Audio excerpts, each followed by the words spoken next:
Olá para você aí de casa, está começando mais uma edição do Telejora UFMT. Eu sou a Júlia de Campos. E eu sou o Felipe Moraes. E aqui você acompanha as principais notícias da nossa universidade. Confira os destaques dessa edição. Ainda hoje, pesquisa da UFMT une física e neurociência para investigar o funcionamento do cérebro humano. Com tecnologia não invasiva, os pesquisadores analisam a atividade cerebral e a complexidade da mente. Mulheres ganham espaço nas ciências exatas e reforçam a representatividade feminina na UFMT. Comunicadores da UFMT participaram de um fórum de comunicação ambiental que reúne jovens dos 3 biomas de Mato Grosso. E mais, o Campeonato Estadual de Atletismo movimenta o Centro Olímpico da UFMT. A competição contou com a participação de uma representante brasileira nos Jogos Olímpicos de Paris. Tudo isso e muito mais você acompanha agora no Telejora UFMT.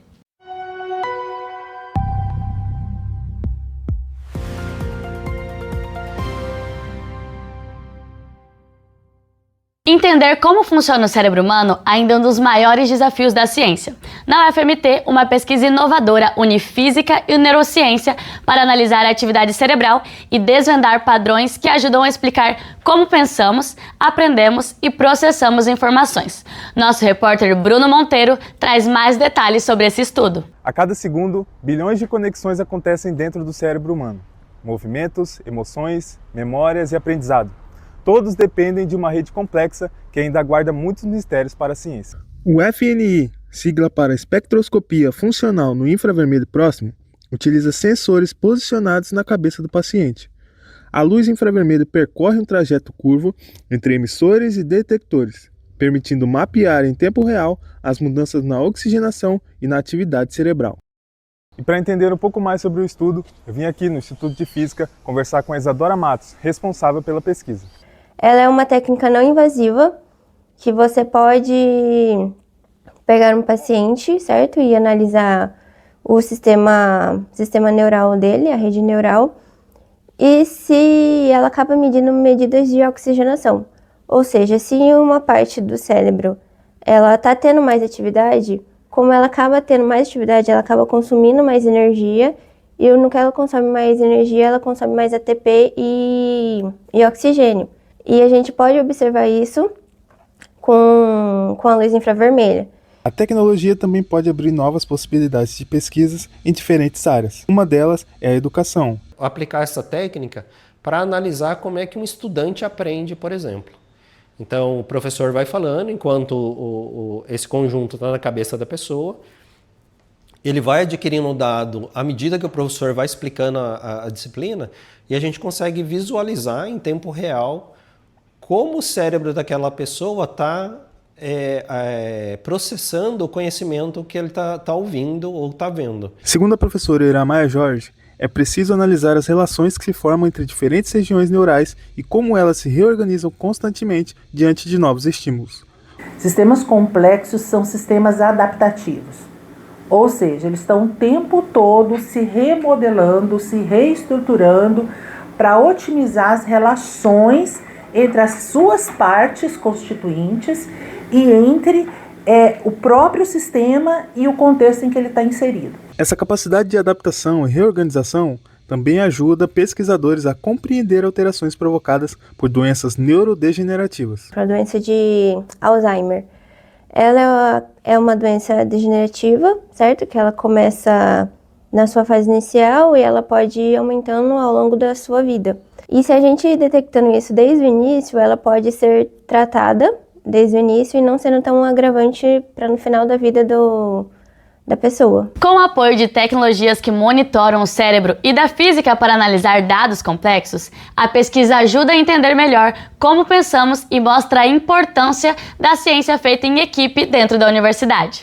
E ainda falando de pesquisa na UFMT, outro trabalho realizado pela universidade traz resultados importantes para a saúde pública.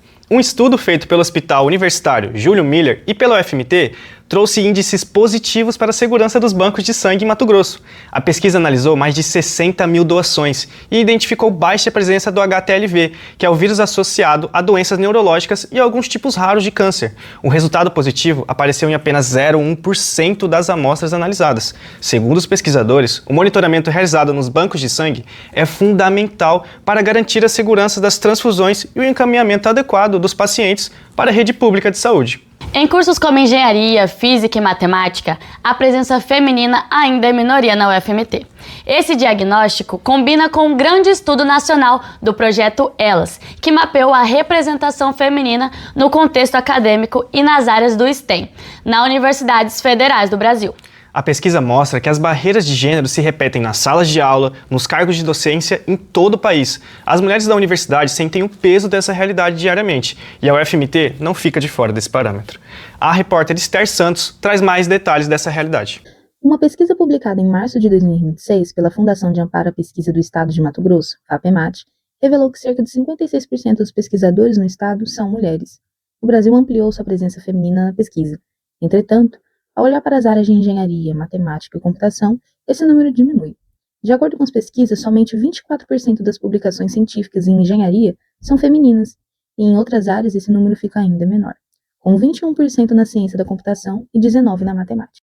Como se quando a mulher fala, quando ela está abordando um tema da área de exatas ou discutindo sobre o que eles estão trabalhando, é como se o que você fala é irrelevante na maior parte do tempo e você tem que ficar o tempo todo se pondo. Ou seja, se você abaixa a cabeça, pisam em você. Eu acho que essa é a parte mais complicada, eu acho que é a chegada, eu acho que é você perceber que você vai lidar com homens o curso inteiro. O problema da precariedade de alunas nas áreas em que chamamos de STEM, acrônimo em inglês para ciência, tecnologia, engenharia e matemática, é o efeito dominó que isso leva. 100 alunas hoje, poucos profissionais nas áreas amanhã. É o que acompanhamos aqui na universidade, onde vemos a quantidade de professoras mulheres dando aulas nessas áreas. A gente tem uma baixa representatividade de mulheres professora nessas áreas de ciências exatas e tecnológicas. No Instituto de Física, por exemplo, a gente tem 41 docentes, desses 41 docentes, só 5 são professoras, são mulheres, e isso, sem dúvida, impacta bastante em como as mulheres se veem representadas nesse corpo docente. Um número ainda bastante reduzido de mulheres nas ciências exatas e nas ciências tecnológicas de uma maneira geral, mas a gente teve a melhora nos últimos anos, sim, tem entrado um pouco mais de mulheres, mas ainda um número bem pouco representativo do que é na sociedade em geral. Uma das formas que elas lidam com essa diferença de gênero no curso é através de projetos voltados para a discussão e apoio das mulheres nessas áreas. O evento Conexão Mulher, em união com o Projeto Viva, discutiu sobre saúde mental, abordando temas sensíveis em relação a gênero no ambiente acadêmico. O projeto Conexão Mulher foi uma ideia, junto com as alunas, que surgiu de uma vontade das alunas mesmo, da gente desenvolver algo dentro do curso. E é um projeto que tem o objetivo de fortalecer, de criar conexões entre as meninas, com o objetivo de quebrar barreiras culturais e criar mesmo esse vínculo para que a gente supere os desafios que tem num curso que é majoritariamente masculino, né, que a gente consiga junto e superar esses desafios para que elas consigam, então, a formação acadêmica. Eu percebo que esse número de mulheres aumentaram no curso de engenharia elétrica, mas ainda a gente precisa tratar desse assunto, estimular mais meninas para fazer o curso, né? Ir nas escolas, conversar sobre a necessidade e a importância de fazer engenharia, mas que esse número vem aumentando e está tendo um aceite muito melhor da mulher nessa área do que antes. Enfrentar barreiras invisíveis no dia a dia da universidade exige fôlego, mas a resposta das mulheres tem sido a união. Hoje as redes de apoio criam um escudo que permite não apenas ingressar, mas fincar raízes e avançar na carreira. É o que destaca a assistente social a seguir. As principais formas de enfrentamento que o serviço social pode atuar e fortalecer são as campanhas de combate ao assédio, de combate à violência dentro do ambiente universitário, com rodas de conversa sobre os assuntos, com passagem de sala, conversando com as estudantes, com a própria sala de acolhimento que a UFMT oferece. Mas, apesar de todas essas consequências das desigualdades de gênero, as mulheres têm sido maioria no ambiente acadêmico, diante de dados do Ministério da Educação, e cada vez mais esse ambiente tem se tornado mais inclusivo para as mulheres, mais acolhedor. Através da luta e da criação dessas políticas de permanência, a universidade tem sido um lugar para as mulheres. As histórias mostradas nas reportagens revelam que a permanência das mulheres na universidade vai muito além da formação profissional. Ao ocuparem espaços na pesquisa e na docência, elas impulsionam a produção científica e ampliam a participação feminina no ambiente acadêmico. Vamos agora para o intervalo, mas não saia daí. No próximo bloco, o repórter Lucas Posser mostra pra gente a participação de alunos e professores da UFMT em um fórum de comunicação ambiental. O telejornal da UFMT volta já.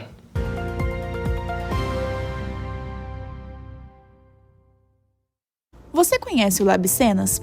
O Laboratório de Pesquisas Audiovisuais, Representações e Interseccionalidade é um espaço de diálogo, pesquisa e troca de conhecimentos sobre representações audiovisual e questões raciais. Por meio de encontros e debates, o projeto reúne estudantes interessados em ampliar seus conhecimentos e desenvolver pesquisas sobre temas raciais e de gêneros. Para ficar dentro de tudo e não perder nenhuma informação, é só seguir o Instagram, @LabCenasUFMT.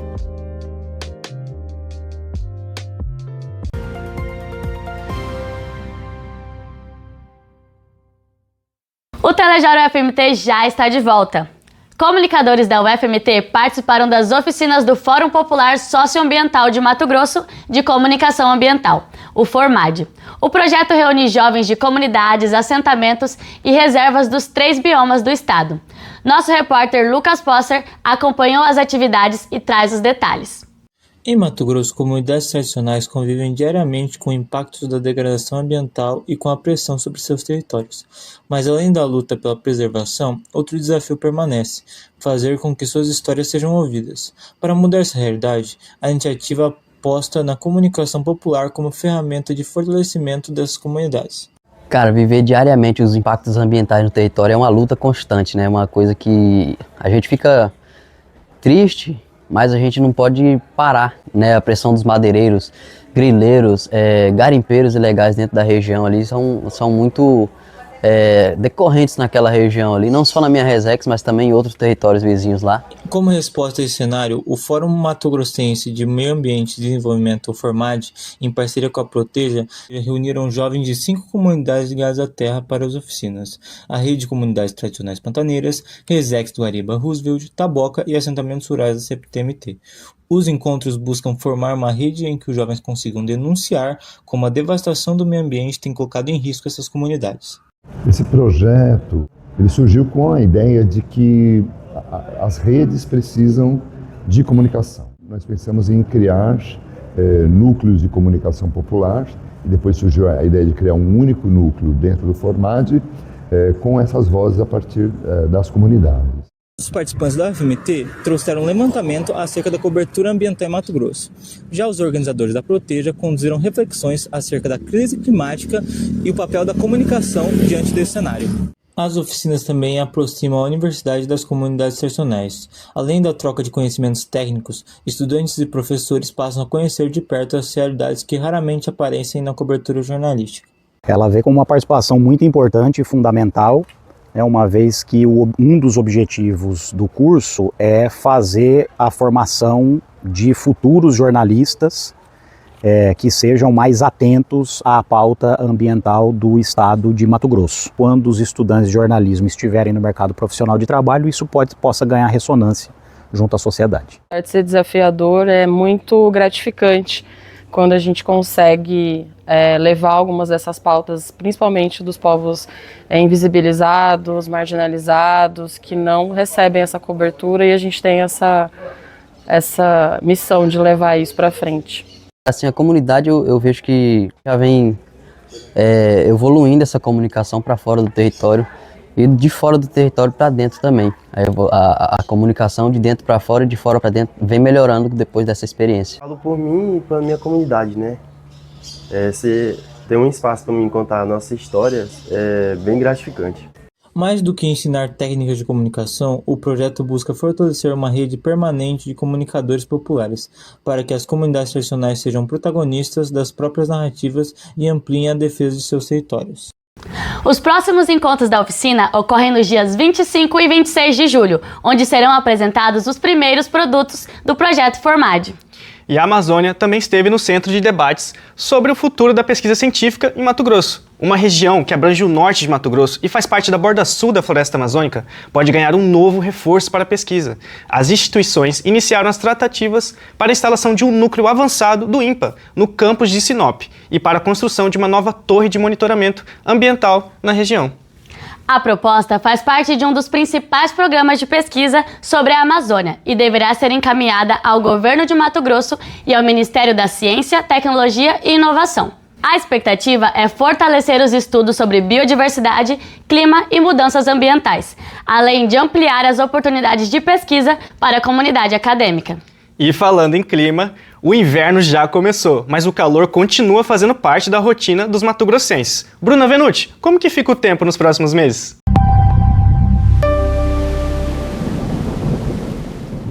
Olá, Felipe e Júlia. O inverno começou no dia 21 de junho e segue até 22 de setembro. E aqui no estado, a estação deve ser marcada principalmente pelo tempo seco. Em Cuiabá e Várzea Grande, os próximos meses têm máximas entre 32 e 34 graus e mínimas entre 18 e 21 graus. Já em Sinop, no norte do estado, as máximas costumam variar entre 32 e 34 graus e mínimas entre 19 e 22 graus. Em Barra do Garças, o tempo firme deve predominar, com máximas entre 30 e 34 graus e mínimas entre 17 e 21 graus. Ao longo do trimestre, com o avanço da estação, o calor ganha força, principalmente em setembro. Já em Rondonópolis, o cenário é parecido. As tardes devem continuar quentes, com máximas próximas dos 32 a 34 graus e baixos índices de umidade durante julho e agosto. E em Cáceres, a influência do Pantanal mantém o alerta para o risco de queimadas no período mais seco do ano, com temperaturas acima dos 30 graus durante grande parte do inverno. E esse cenário chama a atenção porque eventos climáticos como o El Niño e as mudanças no clima global podem aumentar o calor e reduzir mais a umidade do Mato Grosso, especialmente em regiões no Pantanal, onde as queimadas se intensificam. Por isso, vale reforçar um recado importante: beber bastante água, evitar exposição prolongada ao sol nos horários mais quentes do dia e ficar atento aos níveis de umidade do ar. Volto com vocês aí no estúdio. Obrigado, Bruna. E fica o alerta para os cuidados com a baixa umidade e as altas temperaturas nos próximos meses.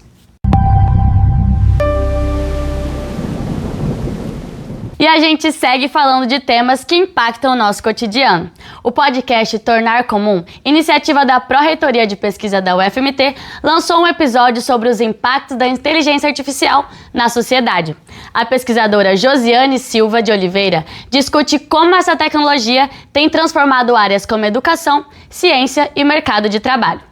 O episódio também aborda temas como o uso de dados pessoais, a desinformação e a reprodução de desigualdades sociais. Para conferir este e outros conteúdos, procure por Propesc UFMT no Spotify e no YouTube.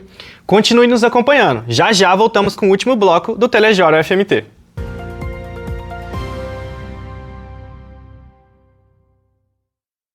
O que veio primeiro? Se você também quer desvendar esse e muitos outros mistérios, o seu lugar é aqui. O programa O Ovo ou a Galinha é o espaço ideal para você tirar todas as suas dúvidas e descobrir curiosidades incríveis sobre a produção, os segredos do ovo, o universo das aves e muito mais. O Ovo ou a Galinha, o programa que clareia sua mente com as melhores respostas. Sintonize e surpreenda-se!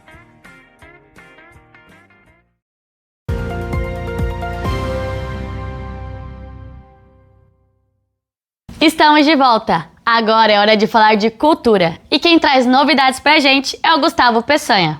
Oi, pessoal! Desde 1993, o campus da UFMT reúne filmes de todo o país no Festival de Cinema de Cuiabá, o Cinemato.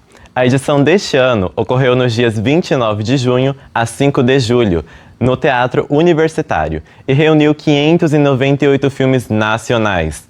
Migrações que Vivem foi o tema escolhido nessa edição e conduziu o olhar do público para memória, pertencimento e cultura regional. É um tema bastante complexo, porque ele está intimamente interligado com a ocupação humana no planeta, né? A migração escancara como nós ocupamos esse planeta de forma errada. Essa edição também se destacou pela homenagem ao cineasta e dramaturgo Amaury Tangará, um migrante nascido em Paranavaí, no Paraná, grande nome das artes cênicas e do audiovisual. E para quem gosta de musicais, a On-Broadway Cuiabá traz para o campus da UFMT a história de amizade que dominou as telonas no cinema em novembro de 2025. Wicked, a história não contada das Bruxas de Oz, chega aos palcos do teatro nos dias 17 a 19 de julho. A história acompanha Elphaba, uma jovem incompreendida por causa da sua pele verde, e Glinda, a garota popular da Universidade de X, na Terra de Oz. A gente tem um humor cuiabano que a gente não esperava nem fazer, e a gente tá fazendo. Vocês nunca viram um príncipe falando de lambadão. Eu tenho certeza disso. Então vocês não podem perder, porque isso vai trazer Wicked pra cá, mas não só trazendo a peça que é de fora pra cá. A gente tá trazendo o mundo de Wicked pro nosso mundo cuiabano também. O enredo passa pela origem de amizade improvável das duas, que têm personalidades opostas e diferentes pontos de vista, misturando fantasia e música em uma história emocionante.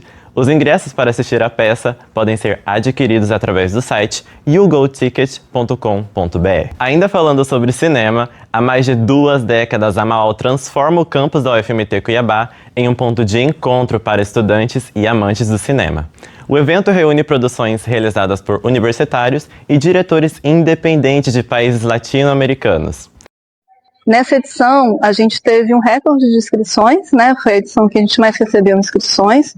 Foram 493 curtas enviados, com uma participação expressiva também de países outros que não o Brasil, né? A gente tem a participação de 10 países latino-americanos, com uma quantidade também significativa de curtas, que tudo isso é fruto de uma efervescência do audiovisual, principalmente aqui no Brasil, resultado das políticas públicas. A 25ª edição acontece nos dias 6 a 10 de outubro, no Teatro Universitário da UFMT, sob o tema Terra em Transe, Imagens em Movimento, que evoca a obra de Glauber Rocha como forma de leitura da contemporaneidade. E essas foram as principais notícias culturais da UFMT. É com vocês. Agora falando de esporte, o Centro Olímpico da UFMT recebeu o Campeonato Estadual Adulto de Atletismo. A repórter Bruna Venuti acompanhou tudo e conta como foram os 2 dias de competição. Nos dias 20 e 21 de junho, o Centro Olímpico de Treinamento da UFMT recebeu o Campeonato Estadual Adulto de Atletismo Sub-18. Competidores de cidades como Sinop, Rondonópolis e Barra do Garças viajaram até Cuiabá para participar. Na pista, essa união entre estudantes e atletas de alto rendimento faz parte do aprendizado de quem busca evolução no esporte. Então é a oportunidade que os acadêmicos têm de ver um evento que não haverá outra oportunidade no estado de Mato Grosso. Porque o campeonato estadual é um campeonato que só acontece aqui. Então é uma possibilidade que estudantes de diversos cursos do jornalismo, por exemplo, possa fazer uso daqui e aprender alguma coisa com as pessoas. Estarão aqui os melhores atletas do estado de Mato Grosso, que representam o estado de Mato Grosso fora daqui. Então é uma oportunidade única para todo mundo ganhar, para ensino, para pesquisa e para extensão. Para muitos atletas, o campeonato é uma oportunidade de buscar bons resultados e garantir vagas para o Troféu Brasil de Atletismo, considerado a principal competição da modalidade na América Latina. As marcas alcançadas também contam para o ranking nacional da Confederação Brasileira de Atletismo. Entre os destaques está Alessandra Maísa, que representou o Brasil nos Jogos Olímpicos de Paris 2024 e voltou a competir em solo mato-grossense. Com certeza, incentiva os pais virem, a família vir, aí isso vai seguindo os filhos das pessoas e isso vai incentivando as crianças. Uma leva, por exemplo, uma ganha medalha aqui, vai para a escola, vai para vários lugares e acaba atraindo outras crianças. Ao longo dos 2 dias de competição, a pista da UFMT foi palco para quem busca o cenário nacional. Além das medalhas, as provas marcam a preparação da base do atletismo mato-grossense para as próximas disputas. Volto com vocês. Obrigada, Bruna, e fica a torcida pelos futuros desafios desses atletas. A Universidade Federal de Mato Grosso está com inscrições abertas para a especialização em Psicologia Escolar e Educacional. Ao todo, são ofertadas 100 vagas para profissionais das áreas de Psicologia e Educação, com aulas na modalidade à distância. O curso tem duração de 14 meses e aborda temas como inclusão, saúde mental, direitos educacionais e equidade no ambiente escolar. As inscrições podem ser feitas pelo site da Fundação Unicelva. O edital completo e outras informações também estão disponíveis nos canais oficiais da UFMT. E assim chegamos ao fim de mais uma edição do Telejor UFMT. Obrigada pela sua companhia. Para rever as reportagens e ficar por dentro das novidades da universidade, siga a gente nas redes sociais e acompanhe nosso canal no YouTube. A gente se encontra na próxima edição. Tchau, tchau!